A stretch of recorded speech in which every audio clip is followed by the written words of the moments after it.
Hello, hello, hello, everybody. How are we doing tonight? This is Dennis at Canoehound Adventures, and tonight we have a pretty exciting show for you guys. We're going to let the chat populate a little bit here, but we've got an interesting show tonight. I've got a special guest on from down south in the United States in North Carolina, and we are going to be talking a bit about hammock camping. So for those of you that might be interested in hammock camping, or if you maybe had an interest, or if you are a hammock camper, or you just want to listen along and enjoy the conversation, well, you know what? This is going to be the show for you guys.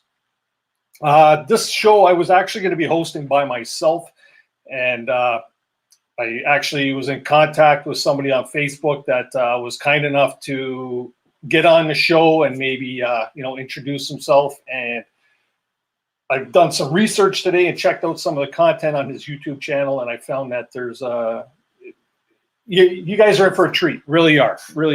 This fellow's rather experienced. But before we get into that, like I say, we're gonna let the chat populate a bit there, and I'm just gonna go over a few things about today's show. As y'all know, I'm Dennis. My channel's Canoehound Adventures, and this live stream is called Canoehound Adventures Live, the live show. And in the upcoming weeks, we've actually got a few great guests lined up. We've got none other than Kevin Callan's going to be on the panel in a couple of weeks. Next week we have, let's see here, and this is a name, don't laugh at me because I always trip over this fella's name, but this guy is a bushcraft extraordinaire. His name's Ralph Rathwolven from the YouTube channel Rathwolven Bushcraft. Very smart fella, and he can teach you a lot. And then in the mix there, we've got a very inspirational young lady by the name of Millie Grace, and she's from the channel The Bushcraft Daughter. Many of you may follow her on her Instagram account, which is very popular. Very inspirational young lady, and we're gonna just find out what makes her tick, because it's not too often you see young people, especially young ladies, into bushcrafting and trying to hone their skills there. So that's an awesome thing. I just want to welcome some people into the chat already. We've got Bryce from New Zealand. Good to see you, mate. Thanks for popping in as usual. Sty North, our good friend Sty, of course.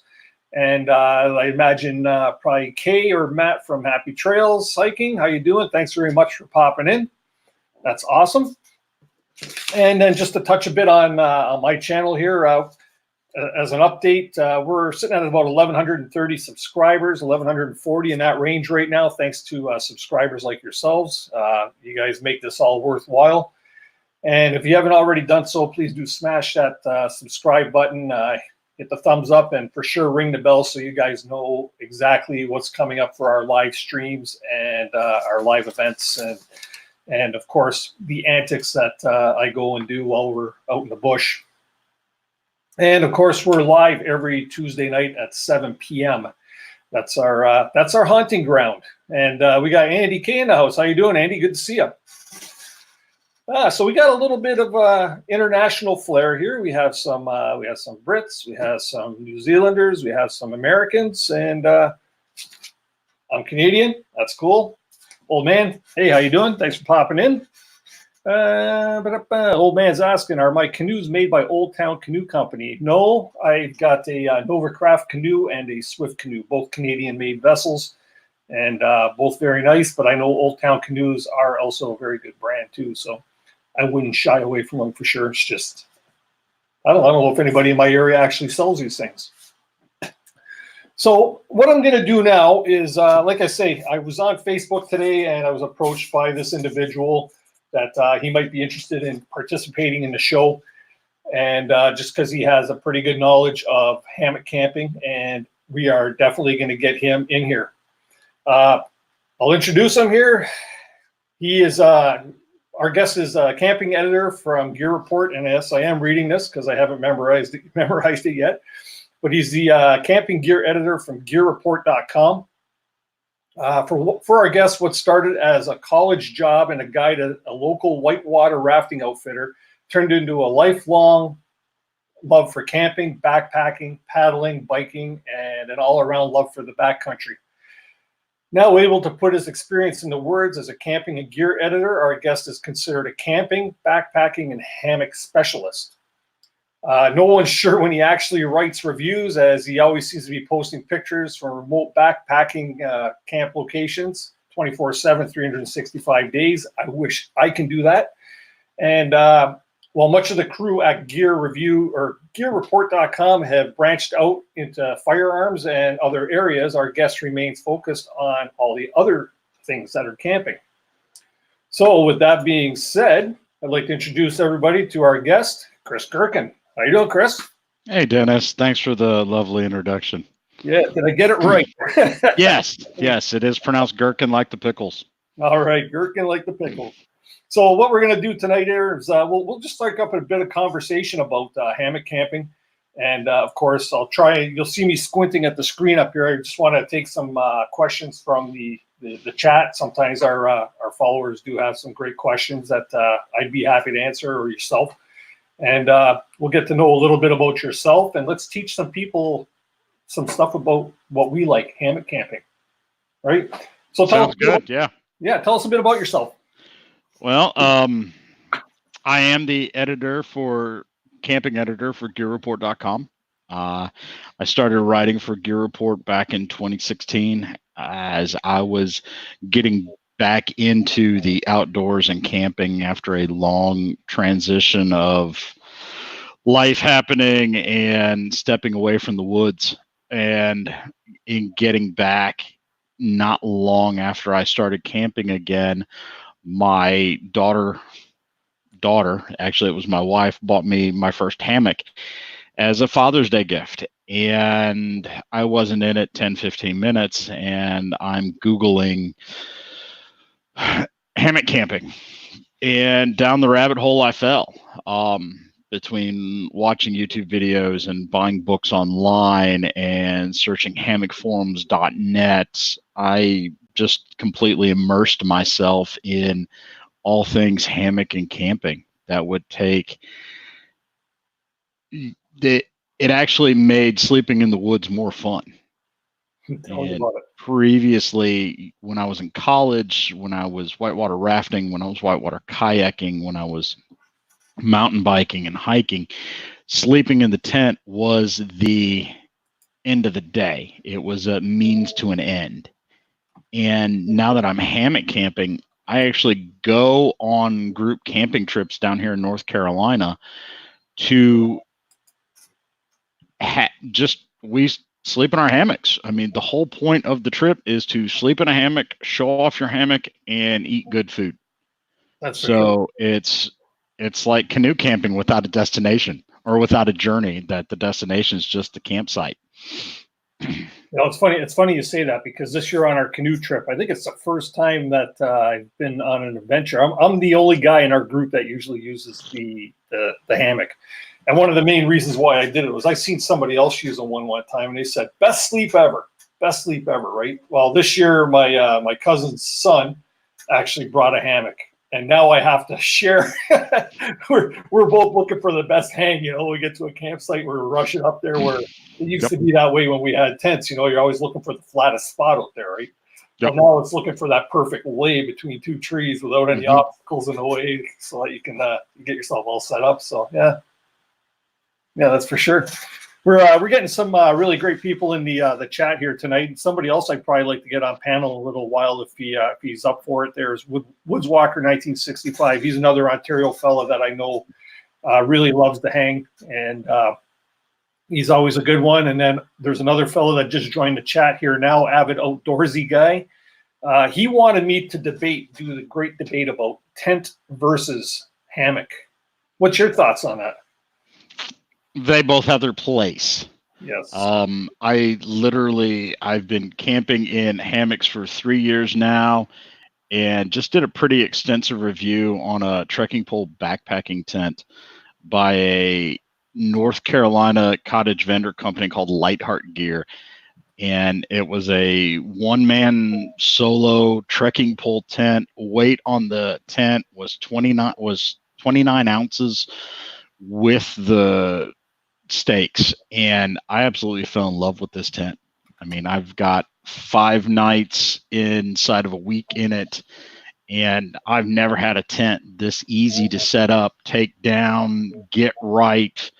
There's no learning curves. You stick a stake, 3 stakes in the ground, you attach your trekking poles to it, and it's up. 2 more stakes for the vestibules, and you're there. Yeah. So they both have their places in the world. If I'm out west, out in the desert southwest of the states, there's no trees. You're not going to be able to hammock camp. There's places in Florida and California that won't allow hammocks. North Carolina, there's a couple state parks that you have to sleep on the provided tent pad, and you can't attach anything to the trees. So there are times when a tent is necessary, needed, and more enjoyable than a hammock. That being said, between 2 trees and 1.5 feet, 2 feet off the ground, if rain comes and you're close to the lake or the river, God willing, and the creek don't rise, and that creek rises, you're 1.5 feet off the ground. I have woke up to the next morning, all of a sudden put my feet down and they're in 2-3 inches of water from under my hammock, and everything stayed dry. So know your environment, know your trip. Yeah. Is now the reason for that down there where you have to sleep on a tent pad, is that basically just preserving the trees, right? Yeah, it's the rule number 1 of sleeping in a hammock is don't try a rope around a tree. The moment you tie the rope around a tree, you're cutting off the circulation of the tree. All its veins, all its nutrients going up and down the tree trunk are right inside the bark in that area between the bark and the actual tree. So use at least a 1 inch wide strap. 2 inch wide straps, multiple wraps around the tree is always better. Yeah, for sure. And that's what I've actually got. I've got mine. I'll pull my fixture out, or my whole setup here, which is a Hennessey hammock, which is unlike you. I only have 3 hammocks set up. 2 of them are just basically reclining style, which can be used in a pinch. But I like my Hennessey hammock. I'll tell you, I don't think I need a replacement for that because it is so comfortable. Not sure if you're familiar with the brand, but I am. Yeah, for sure. Let's see here. Would you mind if I brought somebody in there? I know somebody was really wanting to pipe in on the conversation here. Oh, please. I'd like I'd like to invite Ethan from Avid Outdoorsy Guy into the stream here. And one of my camping buddies, Dosey, has showed up. Good evening, Dose. I was just getting ready to welcome him too. So. Yep. Uh-oh. It's the camping show sponsored by Chris. Hi, guys. Any questions?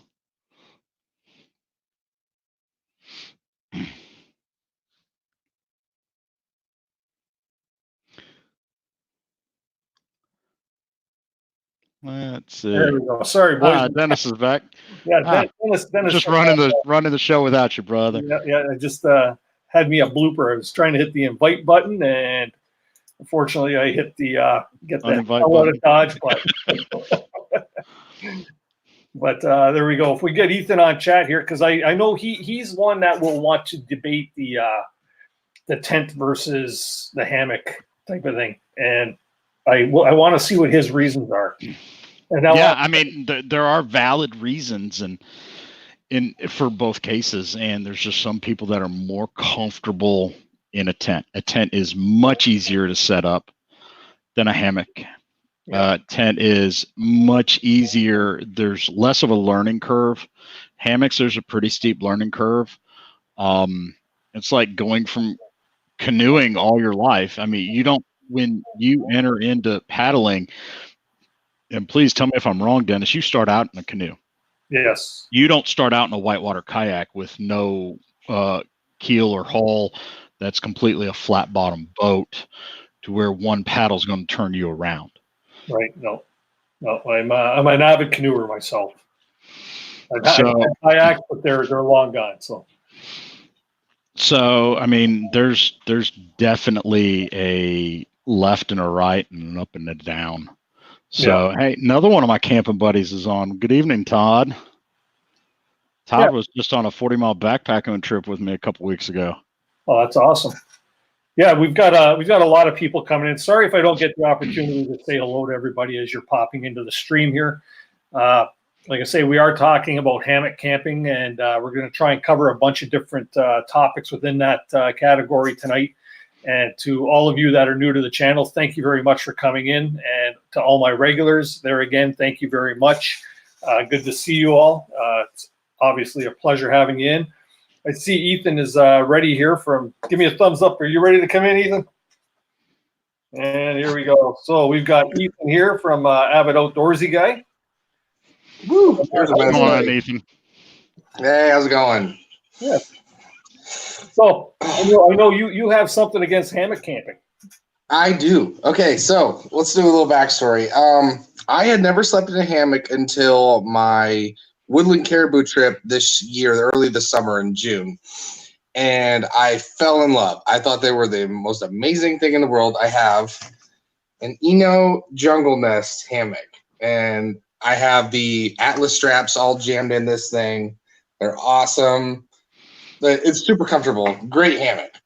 So I slept in this hammock. I just took it for naps. I took a tent, the Big Agnes Fly Creek UL1, super small one-man tent, really super lightweight, sil nylon, perfect for canoe trips, backpacking, whatever, in my opinion.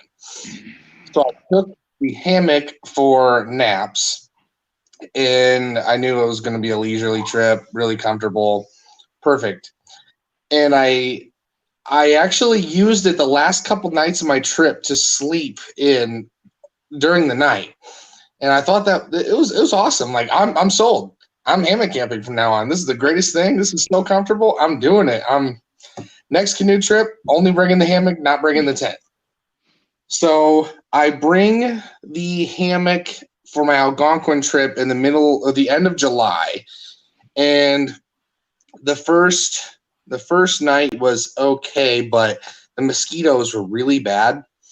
And I found it extremely difficult to fall asleep when the mosquitoes are buzzing right next to your head. Yep. It drives me crazy. You have to lay there until your ears get used to it, and it could take a long time. You kind of never get used to mosquitoes. I love them. Yeah. Oh my God, I love them. In a tent, I mean, you got a buffer zone. No. In a hammock, I love mosquitoes. Two things. One, all my hammocks have zippable bug nets on them. Yeah. That's what this one has. Yeah. That go over the top. And two, I soak all my hammocks, all my camping clothing, my socks, everything but my unmentionables in permethrin at the beginning of the year. Everything gets a permethrin treatment. So I know when that mosquito's buzzing around my shirt or my bug net, it's going to die. That's a good idea. I'm going to look into that for this next year. And that makes me happy. So tip number one, people, if you have access to permethrin, try and use it. I know it's not that easy to attain here in Canada. I can go over to the U.S. side to pick that up there. And but yeah, I've heard good things about it, but I've also heard some bad things about it. But I like the good things, especially if it's mosquitoes, right? So keep it away from cats while it's wet. Yeah. Well, maybe not. No. Okay. Cool. Here's my other thing I have against hammock camping. When did you get cold? What's that? When did you get cold? I never got cold. I didn't have a problem because it was summertime. So, I mean, underneath actually felt pretty good, and it would keep me just cool enough to sleep. So that was nice. So actually, I have a couple more things wrong with hammock camping. So the next thing I don't like about hammock camping is, I was getting off track. See the mosquitoes and okay. The next thing I'm going to go with is when you're paddling in from a long day of paddling, like coming in late at night. Right. And you're exhausted and it's pouring rain all day. Okay. And all you want to do is eat a snack, go to bed. Okay. you have nowhere to go. Like, you don't have time to dry anything out. You just want enough time, enough daylight to throw up the hammock and go to bed. Mm-hmm. Hammocks suck for that. You're just soaked to the bone. You crawl in this sack and you cannot get comfortable. It's awful. You're tossing and turning and you're just completely wet, and your sleeping bag's getting wet, and nothing's gonna be dry all night, and it's just horrible. I could not stand it. Sir, I can't think of a better thing to say to you right now other than you need a mentor. Pretty much. So if end of a hiking trip, I've walked 8 hours in the rain. Everything about me is absolutely saturated, soaked, except for what's in my backpack, because they're inside of a 3 mil trash bag, a Cuban fiber bag, and a rain pack cover. Everything's soaked. I'm soaked to the bone, and I come into camp. Sure. I see my 2 trees, whether it's by headlamp or the end of the day. I see my 2 trees. First thing I do is I set up my tarp.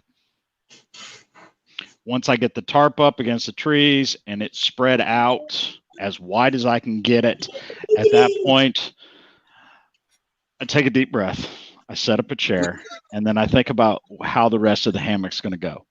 At that point, I set up the hammock dry under the tarp. I throw in the dry quilts under the tarp, and so on and so forth, and go from that point. If you're out camping and you don't have a tarp, you might as well be cowboy camping on the ground. You've got a rain fly in a tent. Now, I will say this: a tent is much easier to set up. But for sure. It's faster. You don't have. Yeah, definitely. Much easier. Once I find my 2 trees, I don't have to worry about the angle of the dirt, whether or not I got all the pine cones out of the way, because down here in the Carolinas, we have some pine forests. I mean, we've got pine cones that are literally the size of your head or a Nerf football. I don't have to worry about any roots or rocks in the ground. Make sure that the leaf bed's right. And another reason why I left tent camping is I woke up one morning and something was moving under my tent. Turns out at some point in the middle of the night, a snake decided that my body in the tent was a nice thing, something warm to snuggle up to, and slithered under my tent and curled up next to me. It's a no-go. Was it venomous or non-venomous? I don't know. I didn't care to look the next morning.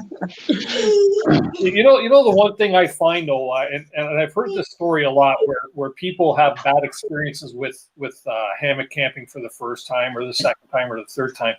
I don't know if you took the opportunities there to actually camp in your backyard, or find a place where you can set it up and get used to it, because there is a big learning curve to camping in a hammock versus camping. Yeah, I agree. I definitely agree. I probably spent the equivalent of maybe 7 to 10 days of camping in my backyard or my buddy's backyard at a party or something, just trying to get used to the lay. And believe me, it took me 4, 5, 6 times how to figure out how to get in there, have my underpad underneath me and stop that thing from bunching up or sliding, or you know what I mean? And then finding the right position, getting the right angle of the lay so you're laying pretty much flat. It does take a little bit of getting used to, but I'll tell you, and Chris, I'm sure you could attain to this. Once you get a comfortable sleep in a hammock, I could sleep all night without opening my eyes if I didn't have to pee every night. So that's actually a thing with a hammock. Yeah, you can do that. I always tell my wife, if I could install my hammock in our bedroom, I would do it in a heartbeat. She won't let me. So let's see. Actually, a couple points there. Yeah. My first night, every trip into the woods is not as good as my second, third, or fourth night in my hammock. Whether it's just getting out of the city and getting into nature and things that go bump in the night or whatnot. The first night's never as good as the second or third. 2, it is a legitimate thing that you will have to go to the bathroom, privy, outhouse. Am I missing any local terms that my American? Yeah, that. in the middle of the night. So it's a medical condition. The reason is you're hiking all day, you're mountain biking, you're moving around, your legs build up fluid and edema. So when you climb into the hammock, your feet are naturally elevated above your heart. So in that case, all that edema is then reabsorbed into the body. Where does it go? It goes to the lowest point of your body, which is your tush, which in turn is your bladder, which means you have to actually water a tree more often in the night in a hammock than you would in a tent. Oh, that makes sense. I thought it was just me getting old. Nope. No. I found out actually it's super easy to puke out of a hammock though. Yes. Yes. You didn't say that in the video. Yeah, I puked my guts out. You are talking about the excursion with Joe. What?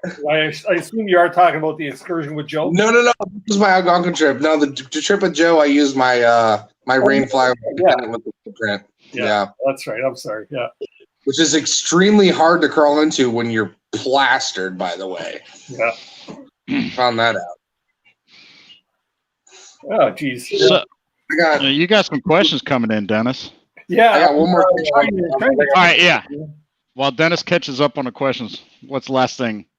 I got so unless you're using like the Eureka No Bug Zone, like the big tarp with the bug screen, you can throw a hammock inside. It's designed a hammock can go inside of that thing. You don't have anywhere to go during bug season with a hammock to get changed outside of the bugs. With a tent, at least you can lay down and change your pants, change your shirt, get all dressed and ready to go and get out of your tent and just take on the bugs. But with a hammock, you're stuck. I mean, it is so hard to get dressed in a hammock. It's awful. It's a little bit of a lesson in yoga, that I'll admit to. Yes, definitely. One of the drawbacks to sleeping in a hammock is there is very little to no privacy. Yes, that's true. In it, you don't have that. Okay, I'm safe. I'm secure. Nobody can see me. I can take my time. I'm not gonna lie. On a 3 to 4 day backpacking trip, if you want to see me changing clothes, power to you. That being the case, you learn to move around the hammock. And as you use the hammock, you get a little bit more adept to undressing and redressing, especially at night. Camping down here in the Carolinas, it gets very humid. You're talking 80, 90% humidity, upper 80s, 90s during the day, and you're just absolutely drenched in sweat. You crawl in the hammock and everything comes off. Mm-hmm. And because I've got the top bug net, I've got the permethrin, I use an underquilt year round. I don't worry about mosquitoes at all. Zero, zip, zilch, nada. Only problem is if I've got my headlamp on when I climb in the hammock and they follow the headlamp in with me. So I usually turn the headlamp on, unzip, climb in, rezip, go to red mode, and go from there. Yeah. I noticed something the other day. I was kind of playing around shopping for hammocks, just like out of curiosity. What would be different than the one I bought, the Jungle Nest? And I didn't know that hammocks, like other companies, they're like double layered on the actual hammock. Because I have troubles with mosquitoes biting through the bottom of this hammock, and it was awful. So unless you use a sleeping pad with this thing, you're having problems. Mm-hmm. So I didn't know that was an option. I didn't know that hammocks could be double layered or whatever they called it. I've seen them bite through the double layers. Yeah, but you know what? Like I was mentioning my Hennessey hammock, that I've never had a problem with that one there. I don't think I've ever had a mosquito bite through the side of it, just because the material is so dense. I guess the demi nylon that they use, right? So I think it has a lot to do with the quality, and we could discuss different types of hammocks, because obviously Chris had mentioned he's got like 12 different brands, and Martin Pine here from the YouTube channel Pine Martin, he was our guest last week. He asked there, he missed the first 10 minutes, what make and model of hammock are you using there, Chris? So if I could share my screen right quick, I'll Sure. show you guys a picture of it. Let's see. Don't show those tips again. And we'll go to this one. It's There it is. there we go. All right. That is my primary hammock. It is a Dutchware Gear Chameleon, which is an 11-foot hammock. It is the wide version, so it's wider than the normal width. I believe it's about 62 inches wide. There is what is called a sidecar attached to it, which is where my sleeping bag or my top quilt sleeping bag clothes that I'm changing into tomorrow's clothes go during the day, getting in and out so I don't decide to sit on something I don't want to sit on.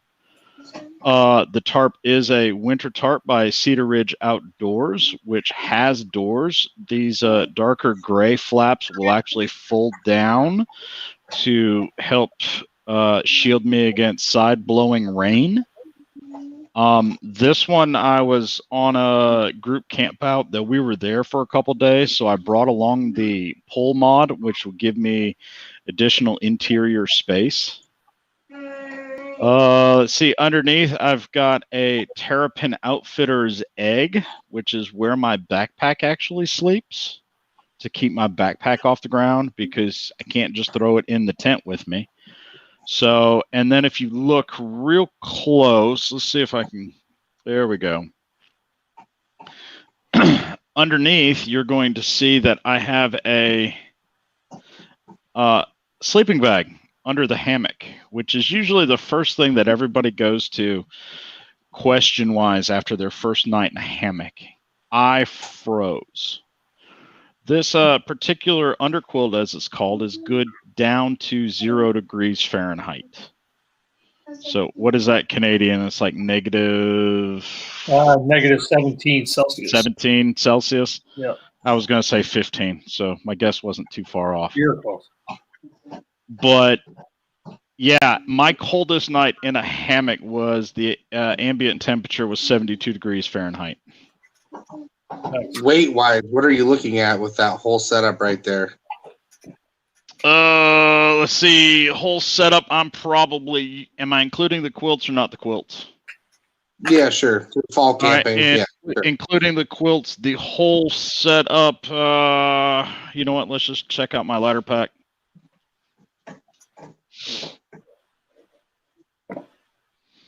Just so I'm not lying to anybody. Let's go hammock tent. So that chameleon and tarp, you're looking at 3.2 pounds. I've got a lighter hammock that's a little bit more backpackable for including the summer quilt, underquilt. I'm looking at 3.5 pounds. So that would be tarp, suspension, stakes, hammock, and underquilt. Right here, I'm just kind of comparing some tents and which is going to be a lighter setup for that lighter pack. Not bad. So weight-wise, I think the hammock's about 22 ounces. The tarp's 21 or 3 ounces. The 20-degree top quilt is 21 ounces, and the 0-degree bottom quilt's about 33 ounces. So, not too bad. Is it heavier than a tent setup? Yes. Yeah, definitely. Top quilt is.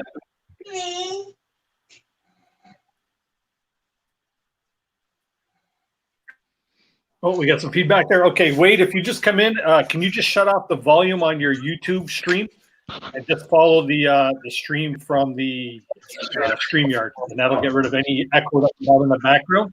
Just like to welcome here. I just added to the panel. This is Wade from Woodwalker 1965, another Ontario boy, and I know that he does also do a lot of camping. Back to Chris. Chris, that is a pretty cool setup. I never realized that you can get what did you call that? The egg that goes underneath to hold your backpack. Yeah. Mine So- Pretty cool. lays on the Yeah. ground on a little ground sheet underneath my tarp. That gives me something to step on when I step out of the hammock. The other thing, if you look to the right of it, there's a small hammock next to it, which is also by Terrapin Outfitters. They make the same thing. This just happens to be a double layer, a little bit longer. Yeah. And this is my hammock chair. Okay. So if we stop by the trail along the way and need to take a break, as opposed to folding out a chair or a sit pad, I will throw up the hammock chair and actually take a complete load off. Yeah. Looks comfortable. Yeah, that's So well, I always carry 2 hammocks with me anyways. I always got the one for lazing or lounging around the campsite during the day over by the water, and then my setup back by the back in the shelter in the cover of the woods, right? Yep. So how's Wade doing tonight? I'm still having some technical difficulties here, Dennis, but I might figure it out eventually. Okay, what you need to do is you're probably got both live streams going. You've got the one on StreamYard and the one on your YouTube feed. Just turn the volume off on your YouTube feed. Shut the little speaker off in the bottom corner. That'll eliminate the feedback. Well, gentlemen, I have to go take care of my kids, so I got to take off. But I'll be listening in on the live chat. I'll be playing it. So Ethan, thanks for the talk and the debate. That's awesome, and the information. come on down to the Carolinas. We'll get you set up right. Definitely. Let's do this. Have a good one. Later, Ethan. Thanks. See ya. Yeah, so I know I'm getting everybody in the chat. I know I'm getting a little behind on the whole chat here. I'm just trying to get a bunch of questions in. But here's another quick question here. Tom's asking, are there any particular sleeping pads you recommend for hammock? I use a sleeping pad. I haven't got an under quilt myself. I am researching because I want to start using it for winter camping. I just don't like the idea of carrying an under quilt in the summertime, just weighing down the pack. So I use a lightweight Thermarest. I think it's a Thermarest Scouter. And it's just a really lightweight one, and it works perfect for me. Hey, whatever gets you out into the woods. So I've camped as far down as 13 degrees with a foot of snow on the ground on the Appalachian Trail a week before Christmas in December. Mm-hmm. That's my personal low. I've not gone up to Minnesota and done the frozen butt hang where they're hitting 20 and 30 degrees below zero. Can't seem to get the audio working here, Dennis, so I'm just going to sign off. Okay. Well, thanks for the effort anyways, but stay tuned for a while. I'll need the tutorial offline. Cut off the volume on your YouTube stream or even close the YouTube part right out and just stick with the StreamYard. That always works. Yep. Thanks, Wade. Or that. Or that, yes. Okay. So now we were talking about brands. What other brands are some of your favorites? So I'm a huge fan of Dutchware gear. I like cottage vendors, people that are building their hammocks out of their garages, their houses, their mama's house, there's mama's garage, and have expanded upon that. I also, with my being an editor, I'm afforded the ability to go to events. And my favorite part of going to AT Trail Days every year, because it's like hour and a half, 2 hours from the house, is that Saturday morning and that Sunday morning before the masses start rolling in and out. Who's sleeping in what? Yeah. My friends at Dutchware Gear, they're sleeping in their tents. The Judy, the owner of Lightheart Gear, she's sleeping in her tents. The Jacks Are Better tent guys are sleeping in their tents. The Hennessey hammock guys, I think last year I saw one of them sleeping in the tent. The rest of the team was at an Airbnb. Is that right? The Eno team, they're not sleeping in their Eno hammocks. They're in Big Agnes tents behind the setup next to the Big Agnes setup. The Big Agnes team, they were at an Airbnb. The Hyperlight Mountain Gear team, they were at an Airbnb. So it it's really interesting to see who actually uses their gear that they're designing, marketing, and claiming is the best. So gear that I love. Dutchware gear is my preferred hammock. I love his Chameleon. Disclaimer, I've camped with Dutch and Alex numerous times and consider them friends. My quilt sets are Cedar Ridge Outdoors gear and Jack's Are Better. For you Canadians, there's a real good shop up in Canada, so you don't have to pay those import taxes. It's called Little Shop of Hammocks. Owner is James Jackson. Honestly, I wish I knew where he was in Canada. I could probably look it up right quick. Actually, maybe something you could pass on to me later, and I could put it in the description below there and check that out for sure. But he's a reputable vendor that I know. I have buddies that have a lot of his gear. So those are my preferred vendors. Big box vendors that you can just buy a one-stop shop and not have to think about it, because with hammock camping, you really can get into a rabbit hole of what's your preferred colors and what fabrics and so on and so forth. I prefer a gray hammock, a gray tarp with trims of Moroccan blue and lime green. Those are my colors. Mm-hmm. So that being said, if you're a multi-cam camo guy, you can have everything in multi-cam camo. If you want to do hot pink and hot purple, you can do hot pink and hot purple. So there's a lot of decisions, and there's a lot of unique and personal ways to hang a hammock or a tarp or stakes, the whole 9 yards. It's not as easy as a tent. A tent, you pick the brand and manufacturer that you want and the number of people that sleep in it. And then at that point, you might have 2 colors to choose from for this season. And if that's the case, you then go out and you pitch your tent with everybody else with the exact same tent and mosey on down the road. If you're looking for a big box brand to where you can just go down to REI and buy it, I do not recommend Eno. The only thing that Eno has successfully done, in my opinion, other than made a perfect hammock for your college kids to hang around the quad, is they've convinced the world that their marketing is they have the only hammock on the market. Yeah. I have 5 hammocks in my house that are more comfortable than an Eno double nest and cheaper. Yeah. See, now a lot of people have that misconception too, right? I just had posted on the screen here, somebody speaking about finding it uncomfortable if they're going to sleep in a V, right? With there again, if you have the right hammock with the right asymmetrical dimensions, you're laying that thing at an angle and you're not at a V. You're laying fairly flat. And I've known people or heard of people actually being belly sleepers or stomach sleepers and still being able to sleep in the hammock if they get that proper angle. Martin Pine also said that he likes using an underpad in his hammock because he can actually get flatter in there, and it just sort of opens up the hammock a bit. You don't have to, you're not going to feel all constricted in there. So it's all technique. I find hammock camping, the more you do it, the more tricks and little things you can do. Like I say, I've seen your setup there and some of the tricks that you have done to it.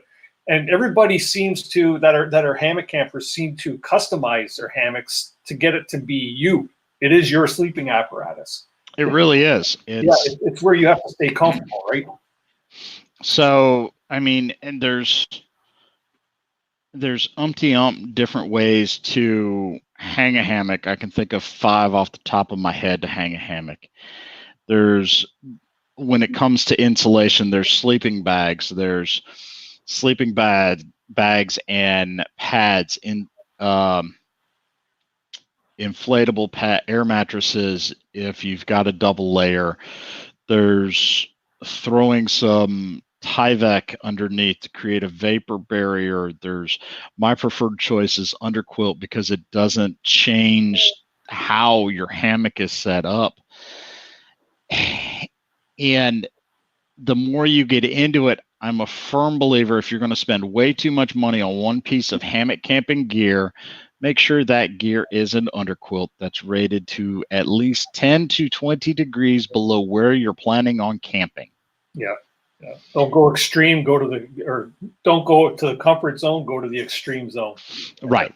Yeah. Right. And a lot of hammock installation and quilt manufacturers like Cedar Ridge, like Hammock Gear, like Loco Libre out of New Jersey, Little Shop of Hammocks out of Canada, are announcing that they have two ratings. They've got the comfort rating and the survivability rating.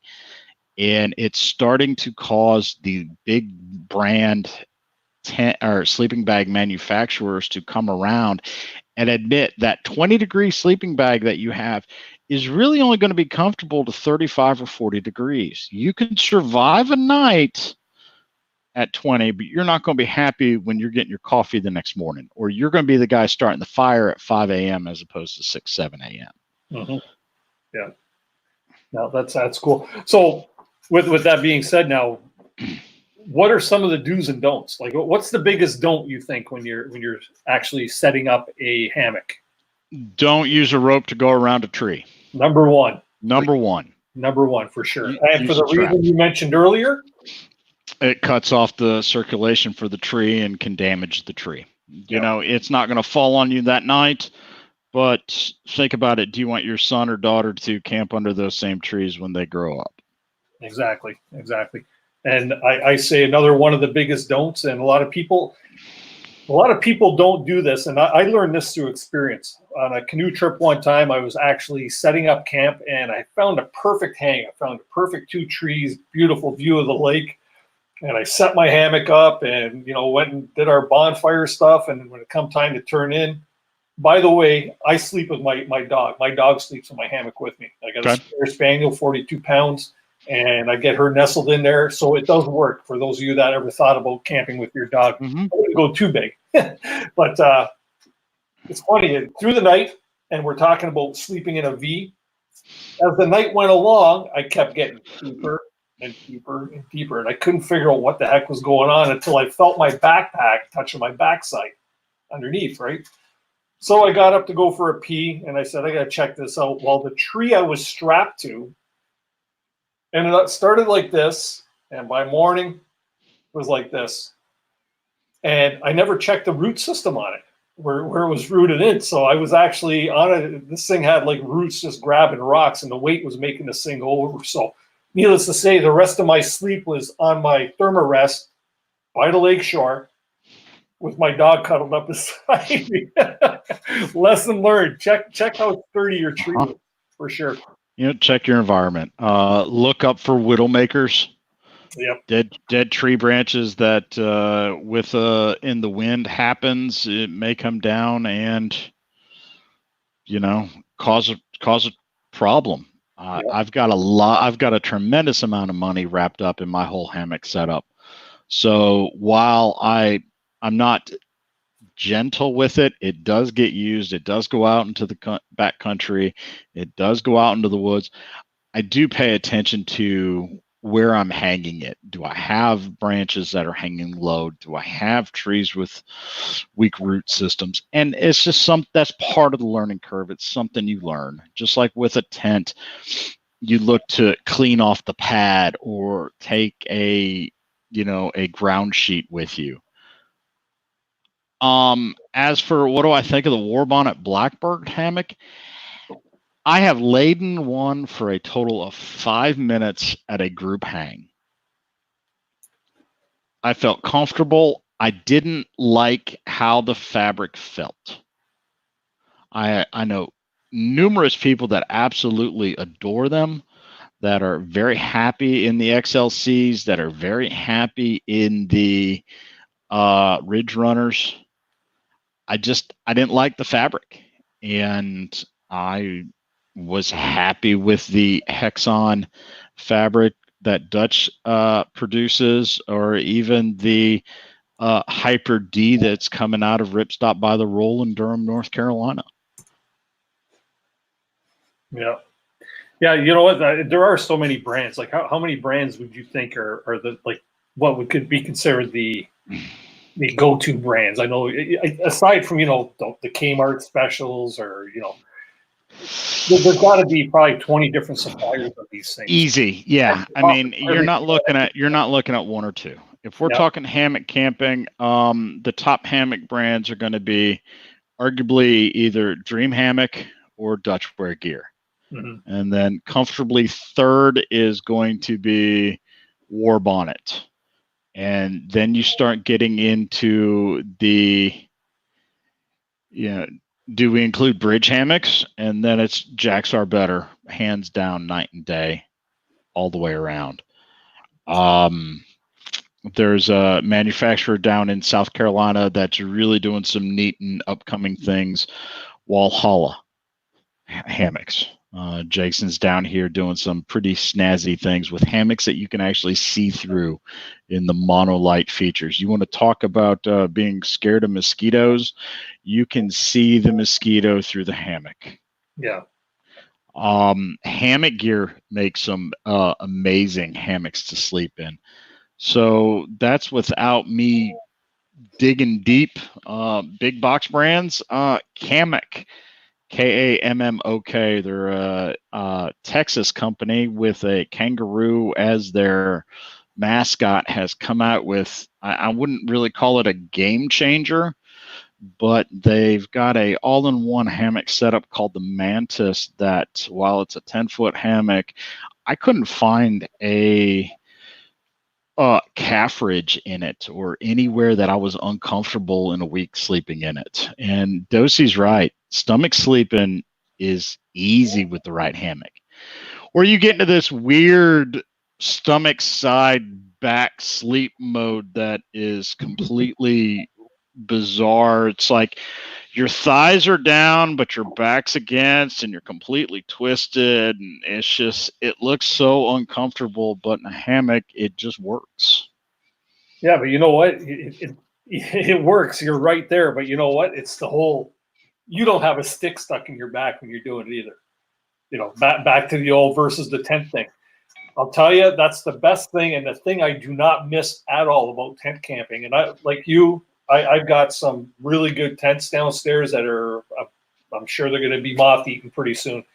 I don't have a stick stuck in my back. When my buddies are fighting for a camp spot, you know, the flattest lays without the root and the rocks and the pine cones, I'm just looking for two trees that could be over top of those rocks or those roots or those pine cones. And it's great. It's absolutely great. And I always pride myself, too, in trying to find a unique lay, you know. I know it's dangerous, but at the edge of a little drop off, or you know what I mean, you can get away with that stuff, right? Yeah. Once you realize how versatile hammock camping is, you start looking for those anti-tent spots. Yeah. You start looking for spots where one side of your hammock's 3 feet off the ground, and the other side of your hammock's 4, 5, 6 foot off the ground. And the rocks under that, you're just like, you know, if I fell, I probably would not be very happy in the morning. I'll hang here anyway. It just makes me happy. Yeah. Yeah. So like I say, guys, I'm just reading a thing here. Woods Walker, who had a little technical difficulty, saying he agrees with you about the War Bonnet. Really didn't like the feel. We're not here to smash any manufacturers or anything like that, by all means, because it's each person's going to have their own preferences. I don't know. Are you familiar with Sean Emery, Shug?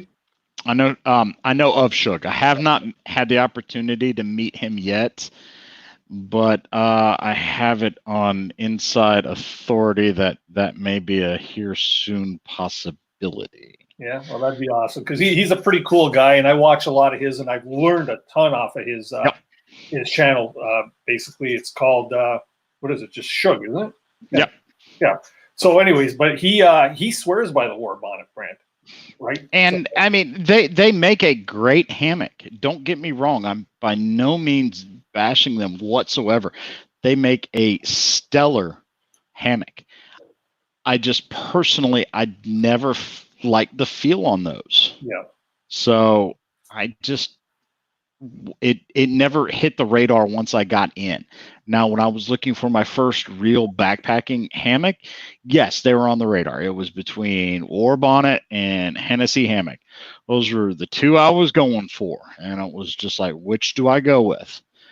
And then I was on hammock forums and started reading around and doing some research. And I came upon Dutch and Dream Hammock. And I was like, okay, both of these companies are getting a lot of good press here on the forums, and there's a lot of people that have been hammock camping much longer than I have. Let's do some research and see what happens. So I created my first post on the forums, and I was like, I'm looking at these two hammocks.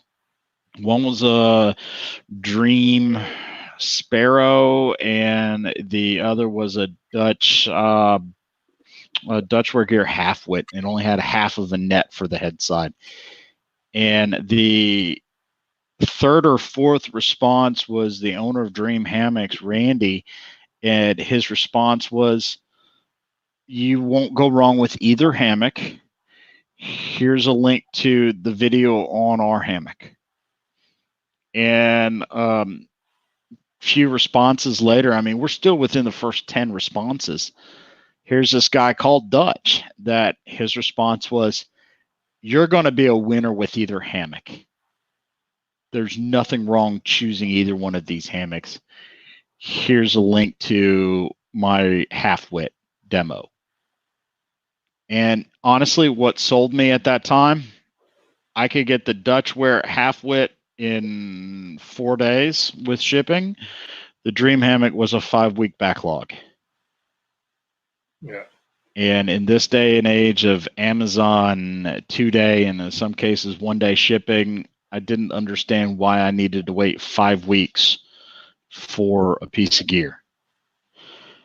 And now that I've been in the industry and in the community for, 3.5 years now, I realized that a lot of these vendors are not doing this full time. They are still working day jobs and feeding their families. And then after they're done feeding their families, they are going into their sewing room and sewing up these pieces of art. Mm-hmm. Yeah. Have you ever made your own hammock? I have successfully sewed a double-ended stuff sack. And my OCD of having to get things right the first time, or what's the bother of wasting the material? Yeah, I got through that double-ended stuff sack, and I'm like, you know what? The DIY route's just not for me. Mm-hmm. Yeah. Well, you know what? Why reinvent the wheel if you don't have to, right? That's right. Yeah. There's people out there that do it a heck of a lot better than I will. Yeah. So I just want to say to people in the chat, I apologize if I've missed any of your questions. The conversation gets going. I have a hard time keeping up with the chat because honestly, I'm not used to having too many people in here piping up on the stream. Things are going extremely well, and this is awesome. For those of you I haven't welcomed in, thank you for coming into the stream tonight. Our guest is Chris from gearreport.com. And we're just talking all things hammocks tonight, basically. If I missed a question that somebody has put on the chat and you really want to get that answered, please do put it up there a couple times so I can make sure we get that answered. We're getting close to the 8 o'clock hour, which is usually my giveaway time, Chris. And what I'm going to do is going to do a quick little giveaway here, and then we'll get back into conversation, maybe invite a couple more people into the panel and just get some general discussion going, some conversation going back and forth, whether it's about hammocks or other things that you're interested in or what they might want to get out of this live stream tonight as well. So for those of you that have been in the stream before and for those of you that are new to the stream, I appreciate y'all popping in. And every week at the 8 o'clock hour, I have a tendency to give away some Canoehound Adventures swag. It's nothing huge, just basically some decals, which are high quality decals that you can put on your water bottles, on your bumper of your car. You can stick one on Granny's forehead. Do whatever you want with it, right? So what I usually do is I will get everybody to type in 2 letters that I will tell you in a moment. Put your cap locks on now. You can do that now just to make sure you're prepared for it. And Chris, if you want to get in on this, well, heck, man, I'm going to send you a couple anyways, just being a guest tonight, right? But what we'll do is I'm going to get everybody to, on my command, type in 2 letters. And then on the wall behind me, there's a little clipboard up here that's got 2 random numbers, one that my wife selected, one that my daughter selected, and whatever the count is in the live stream, you have to take my word for it based on buffering and stuff, will be the winners. So for tonight, the 2 letters we're going to put in there are going to be CG for our guest, his initials. CG. Chris Gerken. So let's see how fast this populates. Oh, we got Chris is the first one on the board. He's got trigger fingers. He did tell me off screen there that he's a bit of a computer nerd too. So he probably did that blindfolded one hand, right? Got CG. So if everybody gets themselves in there, and I will grab my little clipboard here. We'll show what we got. Hopefully everybody's having a good time tonight. This is some great topic. Like I say, being a hammock camper myself, I like to learn new stuff and new techniques. So it's always kind of groovy, right? Okay, so we're gonna get back up here. So these are the numbers that we've got. But down here a bit, number 8 and number 9. So I'm gonna count down on my list. We've got let's see here. Yep, let's start with Chris. We got 1, 2, 3, 4, 5, 6, 7, 8. In the Woods with Wolfie. We got Wolfie is the winner of the first one. And Wolfie is a regular follower. And the next one is number 9, Marie Johns. Wow. So let me tell you a bit about this. Marie Johns is the mother of a guest that I have coming on in a couple of weeks, which is Millie from the Bushcraft Daughter. So she's going to get some of these stickers anyways. So what I'm going to do is I'm just going to jump down to the next person, because the next person is actually Wolfie again. But we'll go down to River Kings. So I'm going to throw the extra set there to River Kings. What I'm going to do is I'll get you to, and I'm going to post my email address on the screen. And I just need you to please send me an email with your full name and mailing address. And the only reason this is going to get used is to send these out, and I'll have them sent out to you by the end of the week. So if you send your name and address to canoehound at gmail.com, we'll get those stickers out to you. Congratulations, guys. So with that being said, that long drawn-out process, we will, and I'll leave that address on the board for a minute. I'm just going to open up the live stream to anybody that may want to pipe in. Let's get as many as 4 people in here, and feel free to ask any questions of myself or Chris. And there we go. Just remember, when you do come into the stream, to please shut off your YouTube volume and just go by the StreamYard volume, and you'll be doing fine. We'll get no feedback. So do you have any trips coming up, Chris? Let's see. Next weekend, I've got a group hang with the HammockForums.net group. Actually, it's this coming weekend. It's the fallback hang, to where we all get an extra hours of sleep in our hammocks on Sunday morning when we fall back an hour here on the East Coast. It's at a free non-facility campground in North Carolina called Yates Place. You could easily put 300-400 hammock campers out there and not blink an eye. So there'll be good food. There'll be a warm campfire. It's supposed to get down close to freezing. So that'll be a good time. Now they're pretty popular thing down south there. Well, actually in the United States, right? I don't know if I've ever heard of a hang. we're a whole big group. Now I might be just missing something, but I've never heard of it here in Ontario, anyways. So it's really a southern or southeastern thing, and my buddy Dosey that's in this chat is with Palmetto State Hangers, as am I, and I think probably they're right at or just over 1,000 active members in the Facebook club, and right behind them, we're a couple years younger in the Tar Heel State Hangers. We're up over 700 members.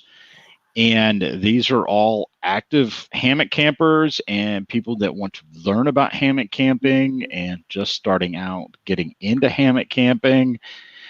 And we will have 4 times a year, usually with the change of the seasons.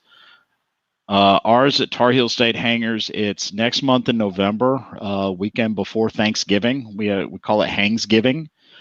We go out into the woods and we sit around a campfire and we eat a tremendous amount of food. I think last year we went through about 10 pounds of bacon, 3 dozen eggs, 15 pounds of chicken legs that we did half grilled, half deep fried over an open campfire.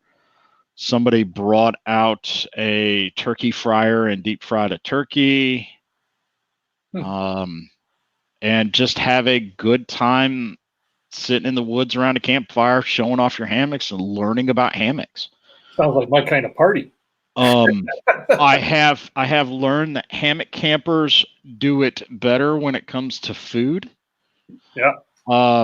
If you guys ever want to know anything about making cowboy coffee, that guy up in the chat, Dosey. Yep. Hanging with Dosey, he makes the best coffee I've ever had in a campground, in a coffee maker, at a barista. Doesn't matter. That man can make some cowboy coffee, and he makes it by the 20-30 gallon jugs. Really? The big I've been on big canning yeah pot on the fire. Yeah. Beauty. I've been on a camping trip where somebody carried a 20 or 30 pound pig out into the woods, and we spit roasted it on site 3-4 miles into the back country. I've been at the South Carolina group does both at their fall sprawl hang in September as well as their frozen butt hang at the end of January. They do what is called hourly bacon, to where from Thursday, Friday, whenever somebody shows up, they start an hour on the hour, and they cook at least a pound of bacon every hour on the hour. If you want bacon at midnight, 1 o'clock in the morning, there's people sitting around the campfire. Somebody's going to get up, walk over to a stove, and cook a pound of bacon. Nice. And it will get eaten. I've seen them go through 30, 40 pounds of bacon in a weekend. Oh, how many people in the chat would be up for that? Keep giving us ideas, because Daniel Mail out there says we should organize a hang. He's up for helping out. So maybe we should talk. This would be pretty cool. I know earlier Kevin Callan was in here, and I believe he's pretty good at organizing group events there. Maybe he can give me a couple pointers on setting something like this up. Or you and I could do some chat back and forth there, Chris. You give me some pointers, so that'd be pretty cool. Sure, be more than happy to. Brian J saying that there is a local group in Southern Ontario. He'll email me the info. That's cool. I didn't know that. Thanks, Brian. If you could send that over, that would be awesome. Like I said, I like getting out and doing that type of thing. The whole fellowship thing. You see a lot of YouTube videos out there of people doing these types of things, just like the symposiums that they just had down in Minnesota there for the winter camping symposium. And it's really cool to see people get united and doing these types of things. And then I seen one that Shug had done on one of his videos, and it was pretty cool to see that, just the fellowship. And that was actually a winter hang. Yeah. That'd be interesting. Yeah, my camping season's really just getting started. I prefer camping in the colder months. I like sitting around a campfire at night. I like needing the campfire to sit around the campfire at night. Down here, you know, a lot of people stop camping when it starts getting cold, and just for me, that's when the party starts. Well, you know, up here in Ontario or in Canada, anyways, we've got. I think a lot of people shift gears from hammock camping to hot tent camping. I'm not sure if you're familiar with that there, but basically it's like a nice white canvas tent, or it doesn't have to be white, I guess, but you can actually put a little wood burning stove in there. And yeah, I think that's our thing up here to do that shift. But I do still want to find myself a good quality underquilt. Not sure exactly what type of underquilt will fit my hammock, being a Hennessey hammock. I don't think Hennessey even offers an underquilt per se. I think they just offer a double layer bottom where you can actually slip a sleep pad underneath.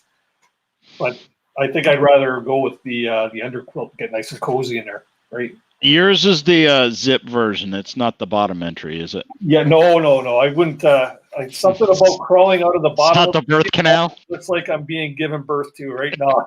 I've got this is mine here. I've got the Hennessey Hammock Explorer. Okay. Right. Yeah. And being a taller guy, it's a perfect bag or a perfect hammock for me. Yeah. I mean, send Cedar Ridge, send hammock gear. You know, Hennessey's a classic hammock. Mm-hmm. There's nothing wrong with it. It's like driving a classic car. All right. There's absolutely nothing wrong with cruising around town in a 65 Mustang or Camaro or 66 Mustang or Camaro. Nothing wrong with it at all. My, 2019 Jeep Grand Cherokee has a few more bells and whistles than that early 60s Mustang does. But yet I can still take that Mustang into a gas station or a quick lube and have its oil changed. It's not changed that much. Right. If you contact some of the better quilt vendors, Cedar Ridge, Hammock Gear, Loco Libre, and say, hey, look, I've got a Hennessey Explorer ASIM Zip.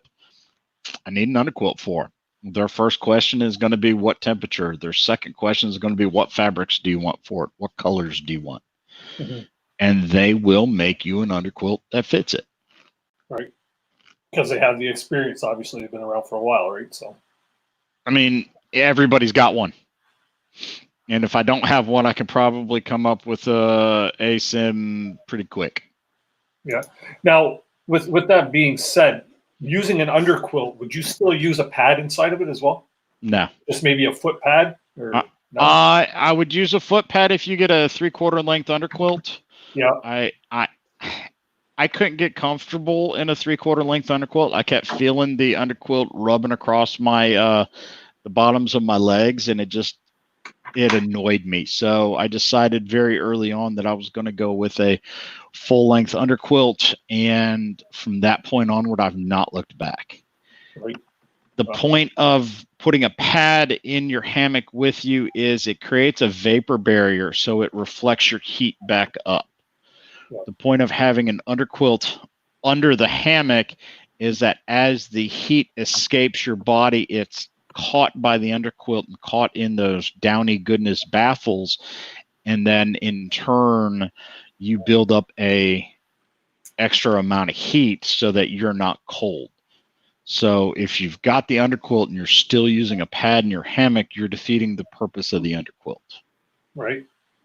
Okay. Yeah, that truly makes sense. I just want to welcome to the panel here. We got Martin Pine from Pine Martin YouTube channel. How you doing, Martin? Very well, thanks. Thanks for having me on. No problem. Thanks for joining in. Chris, thank you very much. That was extremely informative. I really appreciate those very candid opinions about the various vendors and makes and models of hammocks. Not a problem. There's so many out there, and I hung out on hammock forums for quite some time. Not of late, but I mean, when I was looking into hammocks, and there were just so many opinions, but you never know in those situations how much experience a person has with various hammocks. And so it's nice to know that it's nice to hear sort of a seasoned hammocker who's tried quite a bit of gear, giving their own informed opinions on it. I know that I could talk to somebody else who might have different opinions, but you want sort of the voice of experience. I get that coming from you. So thanks very much for that.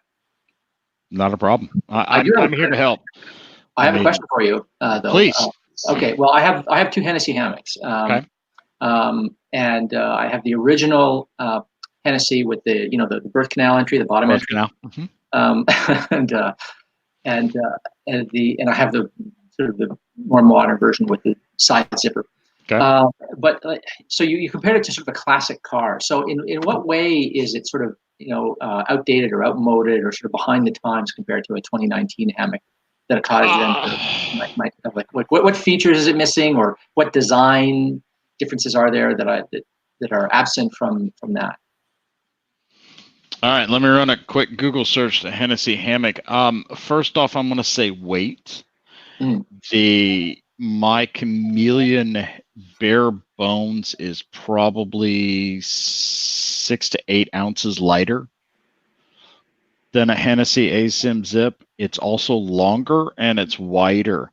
So with hammocks, the wider you get and the longer you get, it gives you the ability to have a bigger sweet spot. If you've ever had what is called calf ridge, in the geometry of a hammock, of a gathered in hammock, the lowest part of the hammock is your rear. Wherever your rear is at, it creates a very tight strip of fabric that runs from your rear up to the gathered ends. And the goal is to bisect that strip on a bias. If you're not at a tight enough angle, that strip of fabric or that zone runs right across your calves in the back of your knees, which is what causes the quote unquote calf ridge. The longer and wider the hammock you get gives you a larger landing zone or sweet spot, so to speak, that you can get into and not be perfectly in that right spot. Now, once you find that sweet spot, they're all going to be just as comfortable. And I'm 6 foot, 6.5, 6'1", depending on which shoe and which doctor and at what point I need to try to impress my wife. And I am right on that borderline for between wideness and extra wide, that I really like the wider versions of the 11 foot. Also with the Hennessey hammock and a lot of other of the more classic hammocks, you get the hammock and you're done. Yeah. With my Chameleon, if it's wintertime, I can unzip off the bug net and zip on a winter cover that's going to keep more heat inside. I can add on and zip on pockets and slings and attachment points that I couldn't do with a Hennessey because it's one piece and they're not there. So my Chameleon gives me a lot more modularity items or options. I think Dutch has like 16 different accessories that you can either add on or take off of the Chameleon with either just a few clips or zips. Okay, thanks for that. Yeah. A question I have for you too. Do you have one of these systems yourself, Chris, where the tarp that bundles down into basically a room over your hammock? The ones I'm talking about, they close in on the ends and they cocoon you right in there. Yep. I've seen them, but I've never seen them. You know what I mean? I'm just wondering to their effectiveness. So let me go back to sharing my screen. Certainly. I know when it comes up. This is my $1,000 rig that I had just showed you on the shores of Dosey, don't get me wrong, Lake Moultrie in South Carolina during what was, in my every bit of consideration, a 50 to 60 mile an hour headwind storm that blew up and blew in across the lake. Also, in this little retaining pond down here, I saw a 6 to 8 to 10 foot long alligator at some point in the weekend. So we were within alligator zone. So let me just go back.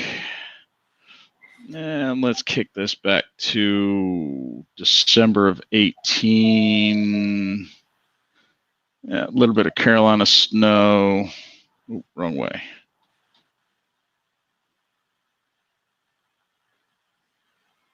Oh, come on. Maybe I shouldn't have showed it. See, we get snow down here in the Carolinas. It was gone 2 days later. Maybe it was December 17th. There we go. All right, let's see. This is the exact same hammock out on the Appalachian Trail. It was, there we go. Okay, yeah, and that one's There we go. on the bottom, right? That was kind of closed in a little bit better for you. We were down in the teens to single digits on the AT. Here's it at night. Got it pulled down and somewhat enclosed. So you do get good coverage of rain coming down. You don't, there's still, because I'm 6'1" and because I like to hang my hammocks a little high so that when I get in and out, I'm at about chair height. You do have a visible zone that rain can blow in under you. So that is still a concern in a hammock, that you could get some of that side blown rain. I have a question in connection with Sure. that, actually. So there's an expression that hammockers use. Every once in a while, something goes wrong and they have to go to ground. That is, they have to take their hammock right to the ground and use it like a tent. Has that happened to you, and under what kinds of conditions have you had to go to ground? I've never actually had to go to ground anywhere other than my backyard doing a test to see if I could actually do it if necessary in a type scenario. The one trip I was worried about going to ground was very early on in my career or in my hammocking, and I was worried that yeah, Jackie doesn't have much of a problem with that tarp height issue. She's like 4'8". Yeah, obviously you know her. Yeah. She's a very good camp chef. But I took a inflatable air pad along just to boost my insulation if I needed it. And we ended up getting a foot of snow overnight. It was like 9 inches to a foot of snow. And to be honest, the two of us, we just bolted down our tent so that we were covered on 3 sides, laid in our quilts on our air pads under the tent the entire weekend, and acted like little 12-year-old boys in a fort. On the side note, I've got a couple rigs that would be really good to go to ground. My Sierra Madre Nube would be a good one to go to ground. And of course, any of my flat tarps, I always hike with trekking poles. So throwing a trekking pole into the ground and then creating some ground stakes, I could do it. I wouldn't be very happy. Use the hammock as kind of a pad, and then the underquilt, and then the top quilt, and just kind of work it out to where you have to. A buddy of mine, Mark Orton, did a really good video about going to ground and using your hammock as more of a bivy sack, to where you've got your, let me get my fingers right, you've got your trekking poles, and then you string the hammock between the trekking poles, and then still climb into the hammock like it's a bivy sack. That really made sense. But in functionality on a trail, if I know there's a chance I've got to go to ground, I just may be packing a tent that weekend. I've got a tent that I really, really like that Dennis and I were talking about at the beginning of the trip, and I'm not a complete hammock Nazi that, I'm not ever going to, worry about camping on the ground. I'll use both. Well, like we were saying too, there's a time and a place, right? I was on one of the hammock forums today, or on Facebook, and somebody had put in there asking about a particular trip they were doing. They know there's not going to be a lot of places to hang a hammock, and I told them, I said, well, being on the hammock forum, shh, be quiet, use a tent. You know what I mean? Just because you have the hammock doesn't mean you have to use it. There is a time and a place. I've actually been on trips where, you get into a campsite and there's nothing but alder trees or something. And Martin, you could probably attest to that because you know the northern country up here in Ontario. But you get into a campsite where there's nothing but alders around you and you have no place to hang, right? So that's when you turn to your buddy and go, hey, got room in your tent? And that's happened on a couple of occasions, right? But any other time, it's like, no, I'm hanging. So yeah. In connection with that, though, I find that generally speaking, there are more, at least in the part of the country that we live in Ontario, typically there are more places to set up a hammock than there are to set up a tent, especially if you do crown land camping. So my big thing is crown land camping. I love going off trail, away from provincial and national parks and so forth, and just going off and literally on a bushwhack, or exploring some little creek or something that feeds into some lake somewhere after a couple little portages. And there's no site. You're making a bush site. Now, making a bush site's not a big deal. You clear a spot for a campfire. You clear a spot for your tarp. You clear a spot for your tent.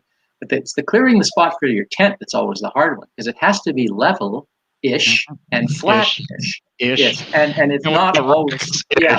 Yeah. And it's never ideally flat and level.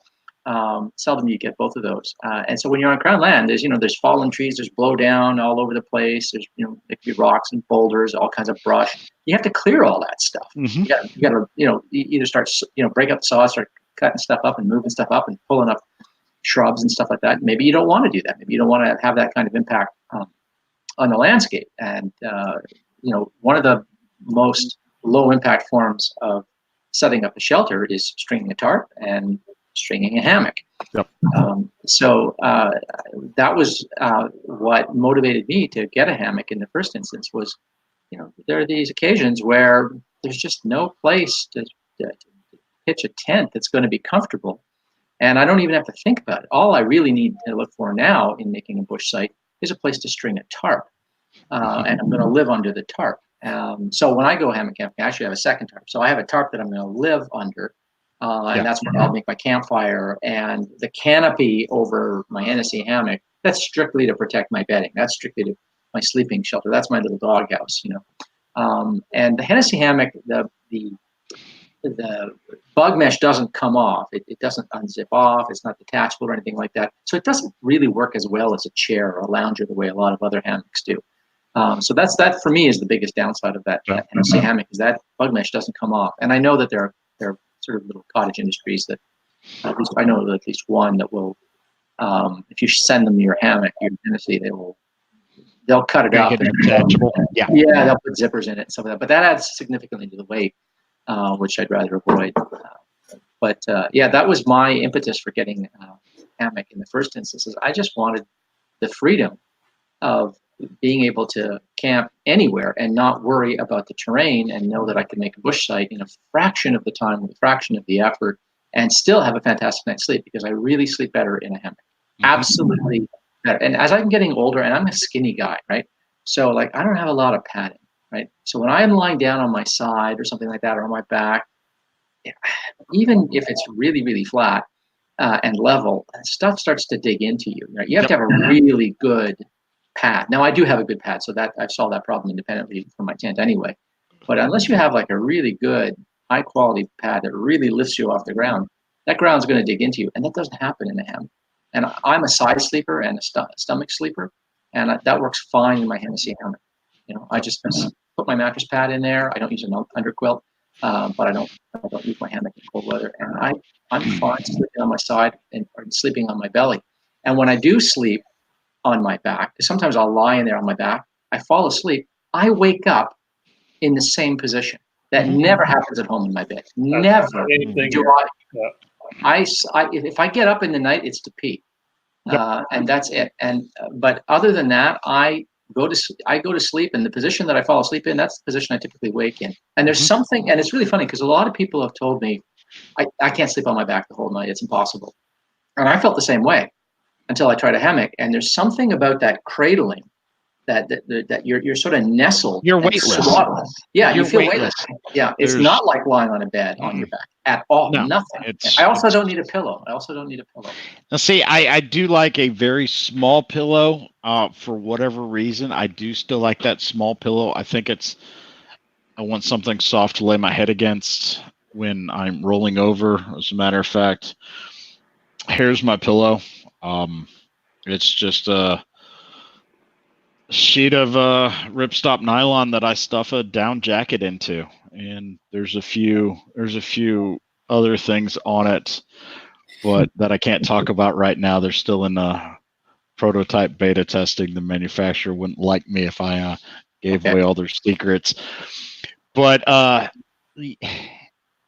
when you're in a hammock, it's not that you sleep flatter, because I can't get any flatter than I sleep on my, multi-$1,000 memory foam mattress upstairs. But when I roll over in the middle of the night, it's because something fell asleep on the shoulder, or, my arm was in a weird position when I was sleeping on my chest and just needed to roll over. When I get into that hammock, I don't have those moments where, oh, my shoulder's falling asleep, I need to roll over. So I do tend to, again, like you said, wake up the next morning in the exact same position I fell asleep in. Yeah, Kelly Camp says to Martin there, much less tossing and turning in a hammock for sure. Mm-hmm. Yeah, it's sometimes I find it difficult to toss and turn in a hammock. Just you get in that spot and you just when you got your bag wrapped around you, and in my case, I got a 42-pound dog laying beside me as well. It just kind of makes it difficult to move around. But I don't have that problem because, like I say, I'm usually sound asleep. So that's the best part of it. Question I have too is, what about like a two-person hammock? No. For what reason? I'm not talking about two people. I mean, just like, a two-person hammock for. Oh, I thought you meant two people. Yeah. If you put two people in a hammock for the night, I mean, it is possible. It can happen. But I promise you had really want to snuggle with that other person, because you are going to be banana tacoed together in one position, and there's really no good way to get away from that other person in a gathered end hammock. A two-person hammock is a marketing tool that is used to tell you that their hammock is wide. Yeah. It has strips, so you've got the main hammock, and then you've got strips sewn to the outside of that main hammock that are usually a contrasting color that make it look cool, and then that's called a two-person hammock or a double hammock. I like to be in between right around the 60 inches width mark, maybe 62 to 64. I've been in a couple hammocks that are 72 inches, 70 and 72 inches and 68 inches, and they're just too wide. At some point, you can't look out when you're in the angle and look out. And even then, when you get to those extreme biased angles, instead of, sleeping banana style, as you move out into an angle, you flatten out more. You get to just such an angle that your underquilt can't stay under you and keep you warm. So for me, the sweet spot is right around that 62 to 64 width mark. I'm not even sure what mine measures on the width. All I know is it holds me quite well. Which Hennessey do you have there, Martin? I have the same one that you have. Oh, okay. I have the old model that had the birth canal, the bottom entry, and then I have the newer Birth canal. How many manufacturers out there actually carry that style of design? Well, I don't think any others. I think that was a Hennessey invention. I think their very first hammock came up with that, and then nobody else wanted the birth canal jokes ensued, and people found out that zippers work just as well, and you get a little bit more confidence when you don't have a hole in the bottom of your hammock to get in and out that you can fall out of in the middle of the night. Well, I've never come close to falling out. And you really don't. It's all up in your head. It's it's Velcro really, yeah. I just see that as being such an inconvenient access. First off, you got to get underneath. If you got your sleep pad inside, you got to get that bundled up. You got to pop in, sit down, get your pad situated under your behind. Yeah. Put the legs up, try and get your pad back. I just don't see it as being a viable way of getting in and out of a hammock. That's what I would have thought, but I don't find it difficult at all because you're sleeping on the bias, right? You're sleeping at an angle, right? True. Yeah. You're not sleeping along the axis of the hammock in a banana shape. You're sleeping diagonally to achieve that flat leg. Consequently, the birth canal is just off to your left. So all you've got to do is take your, literally when I have to, get up to pee in the night or something like that, or when I get up in the morning, I just unzip my sleeping bag and I take my legs out of the foot box of the sleeping bag and I press just to the left of my sleeping bag and sleeping pad. I press with my feet and I just pry that Velcro apart. It just opens up and then I just kind of slip out onto the ground. And I have my boots right down there usually, depending on the weather conditions. And I find it easy to get in and out. And, and there's no tipping. There's no worry that I'm going to roll out of my hammock, roll over in my hammock or something if I don't have it guide out properly or something like that.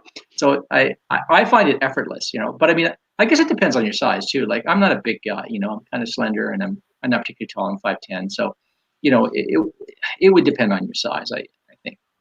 And like you said, they're not particularly roomy hammocks. No.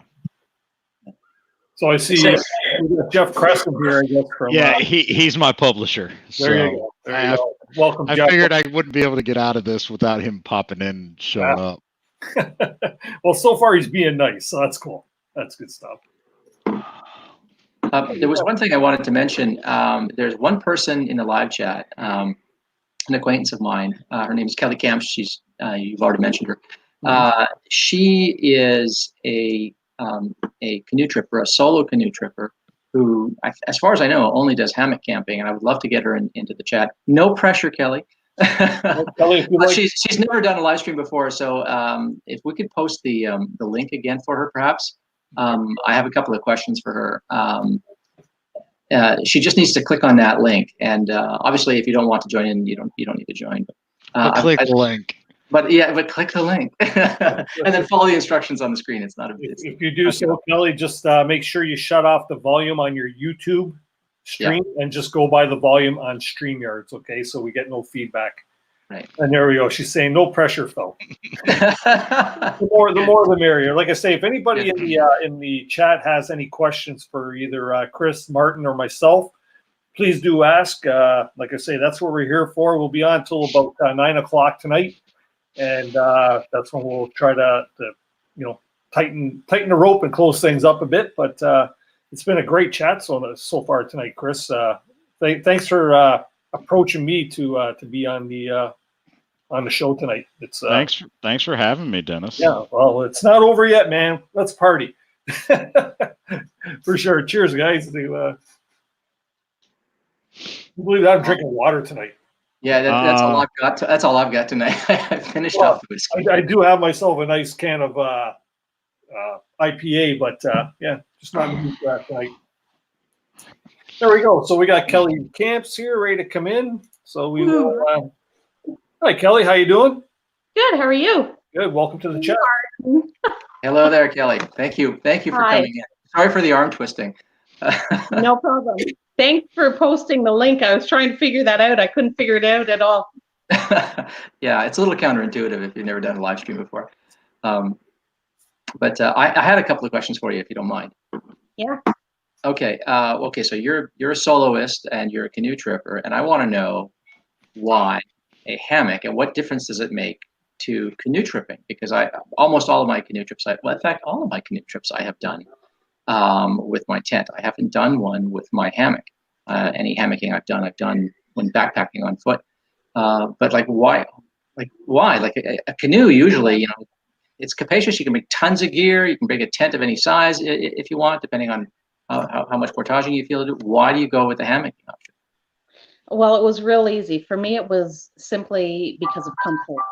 As has been stated here already, the hammock is so much more comfortable once you get the technical side right and you're getting hitting the sweet spot, getting a good lay. And I'm still working on that.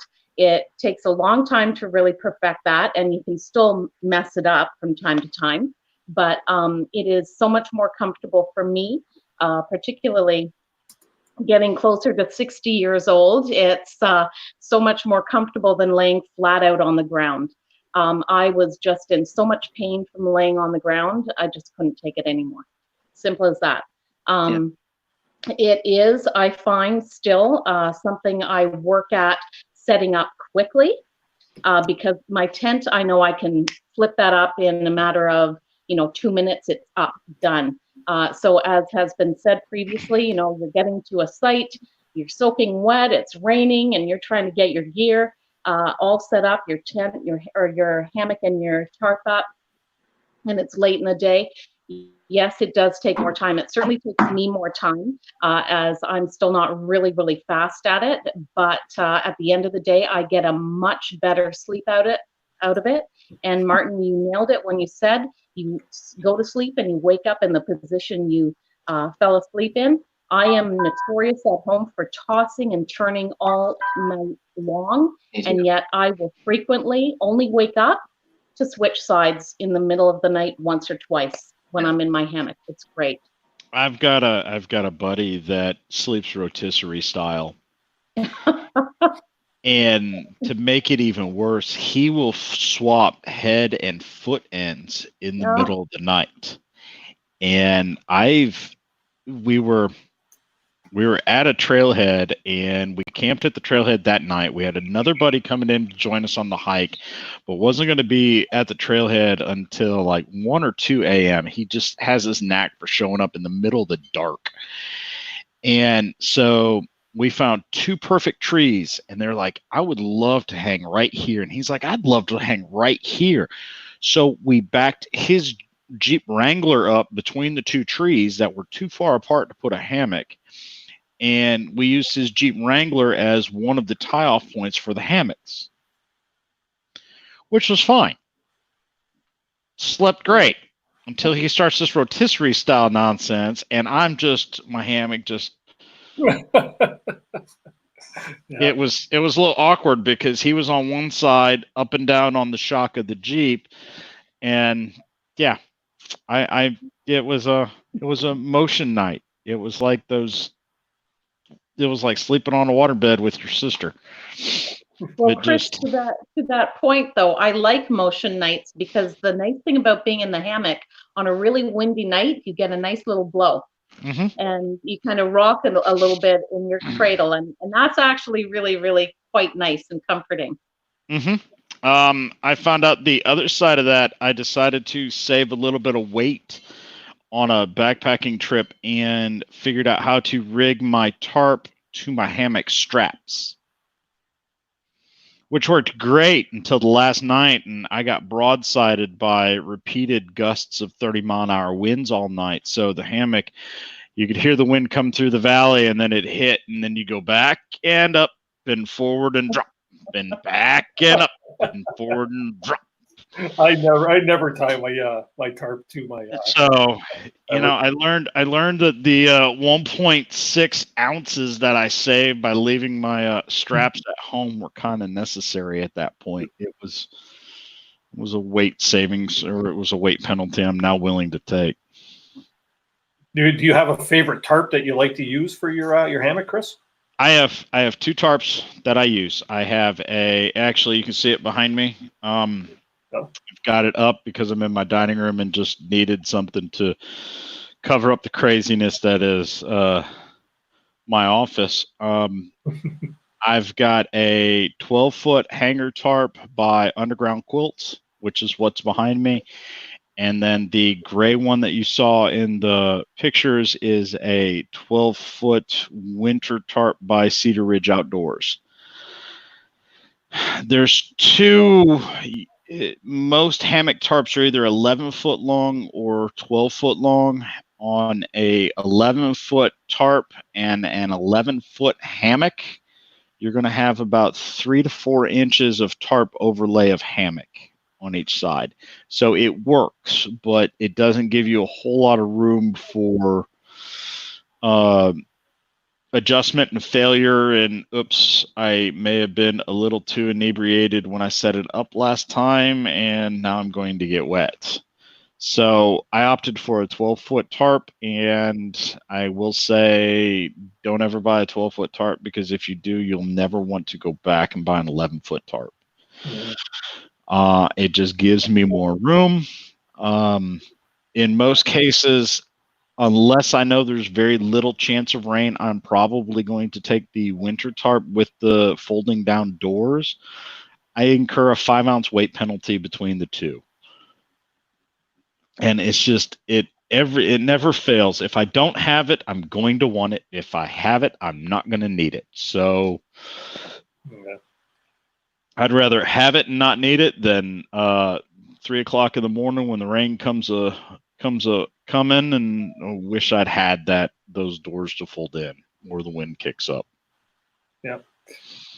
Like I said, I've never really had a need for that style of a tarp, but if I decide to use or do the winter camping with the hammock, obviously I have two things that I might want to look into: the under quilt and an enclosure like that. So.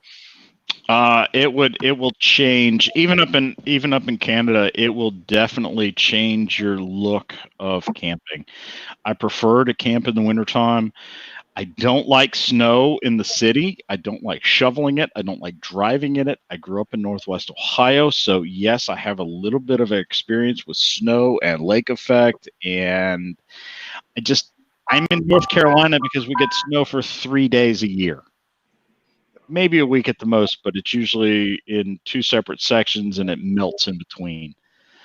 But I like going up into the mountains. I like camping in the snow. It's quieter. It feels cleaner. It feels calmer. And there's no feeling for me like waking up in the morning, my head under the quilt, peeking my nose out from under that quilt going, it's really cold outside, and then throwing the quilt back over my head and nuzzling back in because I'm toasty warm inside.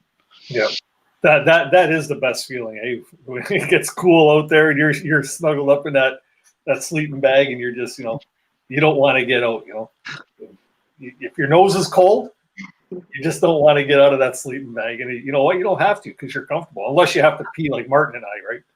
No, it's not just you guys. I have mastered the art of the pee bottle in a hammock. I've seen you commented that. Yeah. With me, there'd be probably too much spillage in the mastering of that there. So, yeah. It's risky. It's risky. It's a balancing act. But you know what I hate is getting up in the night and having to face bugs. Although usually the bugs are not too bad in the middle of the night. But it's early in the morning that can be bad. And when it's pouring rain, man, who wants to go out from under the tarp and have a pee, or make your way to the thunderbox or something like that? So if you can find other ways, you find other ways, and there's nothing you can do for number 2. But for number 1, a pee bottle works, and it works for men, it works for women. So. You know what? I usually use those little pee breaks to go out and admire the stars. Go find yourself a tree with a bit of open canopy, and yeah. Oh, that's fine on a nice night. That's fine on a nice night when it's pouring rain. Raining cats and dogs. You don't want to do that. I saw Kelly like shaking her head like, no pee bottle for me. So I'm not gonna say that I've not peed off my foot and tree a time or two when it was pouring down rain, but I figured it'd wash away in the morning, type scenario. But if I wake up in the middle of the night in a hammock, I know, and I have to pee, before I start moving around and worrying about it, I make a mental note of how I'm in my hammock, because at that point, I'm in the perfect spot. I'm in the most comfortable spot of the hammock because that's where my body settled in subconsciously after I fell asleep. I make that mental note. And peeing in a hammock is a required thing in all of my gear testing reviews of hammocks, because a good night's sleep in a hammock, everybody's hammock is going to test drive great. It's going to be comfortable the moment you get in it for 5 or 10 minutes when you're at a hang or you're trying out your buddy's rig on a camping trip. The key to a good hammock is that 2 o'clock in the morning, you wake up, you water a tree, you get back in your hammock. How long does it take me to go from getting back in my hammock to being asleep? If I forget and don't remember settling down to fall asleep in the hammock, that's a good hammock. If it doesn't take me long to fall back asleep after that bio break, then it's a good hammock. If I'm tossing and turning and I'm trying to get the underquilt up and I'm shucking and jiving all over the place, then there might be a problem. Well, there was a dissenting opinion from my own here, someone agreeing with Kelly that another lady, that pee bottles are not great for the ladies, but I have to contest that. I have to challenge that. It was Shaw Jackie says, I'm with Kelly. I know pee bottle for the ladies. My wife uses a pee bottle all the time, and she swears by it. What's that? In a hammock? In a hammock? No, not in a hammock. Not in a hammock. In a tent. I don't know that. No, not in a hammock. I could do that, but and I have done that, but not in a hammock. Oh, okay. We're good. I agree. I think that would just be that it would be that would be a mess. My wife's over here laughing. You need a birth canal. Yeah, that's right. I mean, in the hammock. That's right. So, Kelly, I'm curious. What is your hammock setup? What is it that you use? Like I've seen it in your videos, but I can't recall what it was, what brands and such. So I've only ever bought one hammock setup. I went all out and got a Dream hammock. It's a Sparrow. Fabulous piece of gear. I'm so grateful to the lady who pointed me in the direction of Dream hammock. Start with the best and don't go back. And although there are, as Chris said, a lot of very great brands out there, it's one of them. But my tarp is, and I only have one tarp for it, is a Winter Dream tarp. And I chose that because I could use it all year. Mm-hmm. And also because as a woman, it's kind of nice to have privacy. Even if I'm alone, if I'm on a site where it's visible for people passing by in canoes, I'm getting undressed and dressed standing up under my tarp, and it's nice to have a little bit of coverage there. Yep. So a couple notes from the Southern Hammock community. A friend of mine who goes by the trail name of Junebug, and Jackie knows her well, as does Dosey. She took her tarp, which is, I would say, standard width, and sewed on an additional 1.5 to 2 foot section around the entire bottom so that she can stand up in it and it still goes all the way to the ground. So she wanted all the privacy, and it's like a cathedral inside because it's Van Gogh's Starry Night, the painting. Yep. Wow. That's what the fabric is printed to. So it's a really pretty tarp that is just like stained glass windows with sun on it. So as Jeff put in earlier, the roll and go procedure. There is rumors amongst the hammock community. I don't know if this is an urban legend or if this is actual reality. I've not seen it with my personal eyes, but apparently there is a hammock that somebody DIY that has its own pee hole in it. Oh, that interesting. all he does is roll over, finds the hole, uses the hole, rolls back over, and goes back to sleep. Kelly and I I hope he doesn't stow his gear under his tarp. I'm not even going to go there because I would have a puddle in my shoe the next morning. Yeah. I guarantee it. I'd be afraid of the mosquito. So, yeah. That's what I was thinking. That just like, that's like fishing for mosquitoes with the worst part. That's right. Not about to do that. Not about to do that. Yeah, Can I ask another question? Appropriate about that all the way around, right? May I ask another question? Sure. Okay, so rave reviews about this dream hammock, both in the live chat and in here. So what's so special about the dream hammock? You've got a husband and wife, and I don't know if it's daughter and son-in-law or son and daughter-in-law. They make a specific number of hammocks every year. They are very meticulous in their hammocks. You can customize them from single layer to double layer to printed fabrics to you can choose the color of thread that goes into the hammocks. They are made in Central Ohio out of it was their basement. I believe they built a workshop on the back of the property of the house, but it's very meticulously done, very high quality, very good customer service. But you're going to pay a premium. I mean, you are paying for what you get. And as Kelly says, she went with the best, and I'm not gonna argue that. She paid anywhere from $300 to $400 depending on what option she got on that hammock. Wow. So just like in the canoeing community, just like in every other community, you can start at your department store, sporting goods store, quality of gear, and then go all the way up to completely personalized, customized gear that is built directly for you and in price points. That's good to know. Thanks. Yeah. Well, yeah. What's the name of that? Dream Hammocks? Yep. I will see if I can find the link for that and probably put it in the description below, just in case somebody wants to afford themselves the luxury of having themselves a custom-made hammock. That's awesome. Well, it's getting us close to our time here, people. I always hate it because you know what, we got such good conversation going here, and but unfortunately, I got to put the brakes on this whole thing at some point. Tonight's been an awesome night, Chris. Thanks for reaching out to me on Facebook, man. It's been a pleasure having you on panel here. And like I say, we are on often. Martin was actually my guest last week. Last week? Yeah, last week, right? Yeah, last week, yeah. Time flies when you're having fun. But yeah, so you know what? Anybody's welcome at any time. For those of you in the chat, if you ever want to come up on panel, sometimes just ask if we got room for you. We will most certainly get you in there and get things up.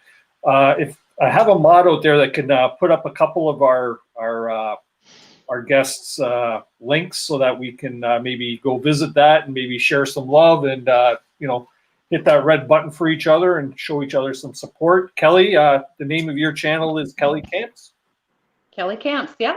Kelly Camps. So if we got a mod on that, wouldn't mind putting that up. And then yourself, Martin, as well. And of course, Chris G is gear-report.com.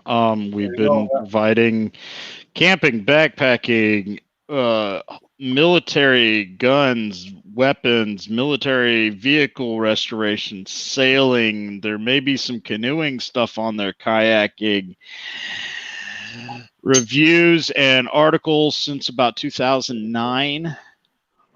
If it's in the backcountry or in the outdoors and we've not reported on it, please shoot me an email and maybe you can report on it. Yeah. Now you also, I also seen somewhere floating around that through your website, sometimes you get product discounts or product coupon codes and stuff Yep. like that. Can you tell us a bit Yep. about that really quickly? That's something that we've started kicking off here in the past couple months. Look, I get hundreds. Well, I wouldn't say hundreds. Let me be honest. I get at least a dozen emails a day of somebody's having a sale, wanting me to advertise at their sale. I think I cleared them out right before this started. But let's see, Skyline USA, Grill Your Ass Off, National Safety, Buffalo Jackson, Bag Zero Shoes, Travax Wallets, and that's just literally just cruising down the inbox right now that are showing me discount codes, showing me that they're having a sale, wanting me to advertise their stuff. I'm not going to use it. I can only buy so much. I can only get so much free stuff. So why not let us collectively throw out those coupon codes that, I don't know, maybe you're in the mood for a new messenger bag, or you want to get yourself, or you want to urge your wife to get you a really nice wallet for Christmas. Here's a link to Travax wallet. So it's something that we've really have just started kicking off. Hopefully we'll have it fully going full blown by the holiday buying season, which is coming up, which means I need to get on it quickly. Yep. So who wants outdoor gear for Christmas? I do. Everybody does. That's awesome, man. Thanks very much. You know what? There is already a link in the description here to Chris's channel, and I believe I've already got in there to the website as well. If I don't have it, I will get it on there for sure, so we can get some people shot over there. And yeah, for sure. Just in closing, anybody have any closing statements? Anything, maybe Martin or Kelly, yourself? I just want to say like to see more women out there. Yes. Yes, you'll want to pipe in a couple weeks there, Kelly. We're going to have a 14-year-old young lady that's a bushcrafter, and she's picking up speed, and her channel's growing, and she's a great Instagrammer. Her mom was actually on tonight.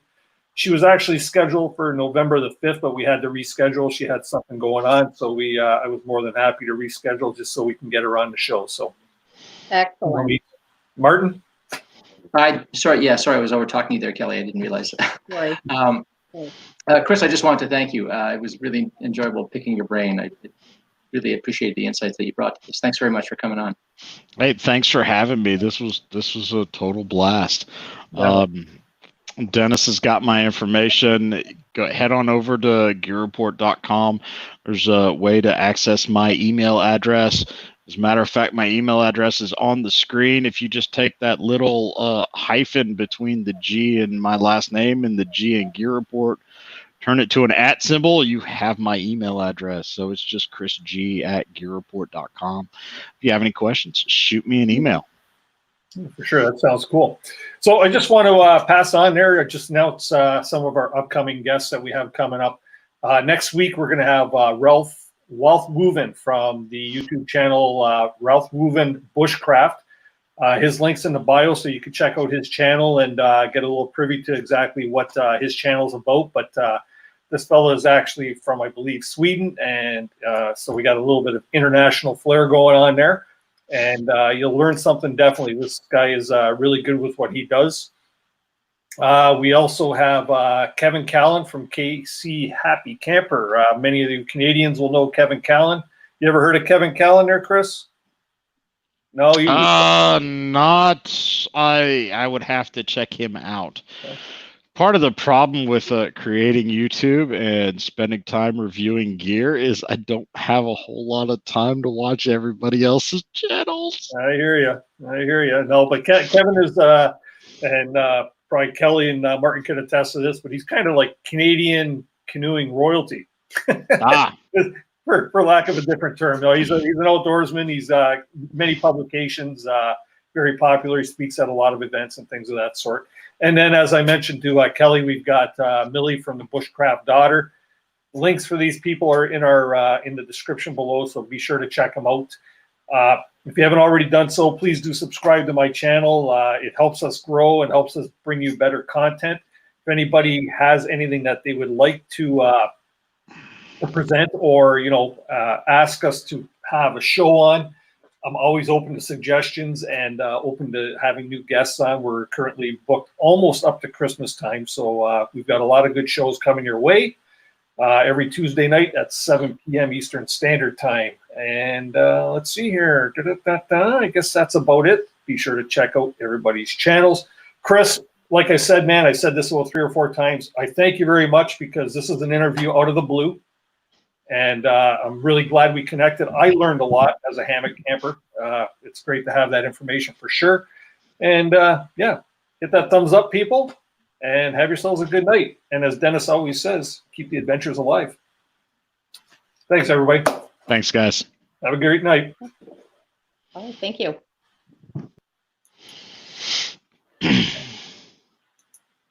Good show,